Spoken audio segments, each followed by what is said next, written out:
கட்டப்பா பாகுபலியின் முதுகில் குத்திய அதே காட்சியை கஞ்சா கருப்பின் முதுகில் பரணி குத்துவது போன்ற நாடகத்தை அரங்கேற்றுவோம் என்று முடிவெடுக்கின்றார்கள் நாடக குழுவினர்கள். அந்த இடத்தில் சிநேகன் அவர்கள் ஒரு வார்த்தை கூறுகின்றார். குத்து வாங்கிய பாகுபலி அவர்கள் கூறும் டயலாக் போன்றே குத்து வாங்கிய கஞ்சா கருப்பு அவர்கள் ஒரு வார்த்தையை கூற வைக்கலாம் என்று கூறுகின்றார். அந்த வார்த்தை என்னவென்றால், பிக் பாஸ் நிகழ்ச்சியில் தான் என் முதுகில் குத்தினாய் என்று பார்த்தால் இங்கும் என் முதுகில் குத்தி விட்டாயா என்று கஞ்சா கருப்பு அவர்களை கூற வைக்கலாம் என்று சிநேகன் கூறும் பொழுது அதை கேட்டு கோபமடைகின்றார் பரணி.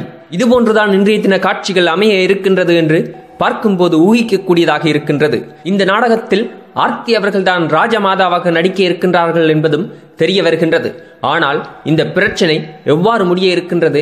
இதற்காக ஏன் பரணி அவர்கள் பிக் பாஸ் அறைக்கு சென்று அங்கே பிக் பாஸிடம் எதை கதைக்கின்றார், ஏன் அழுகின்றார், என்ன நடக்க இருக்கின்றது, நாளைய தினம் யார் வெளியேற்றப்பட இருக்கின்றார்கள் என்பதுதான் இந்த வாரத்தின் சுவாரஸ்யமான காட்சிகளாக அமைய இருக்கின்றது என்பது நன்றாகவே தெரிகின்றது.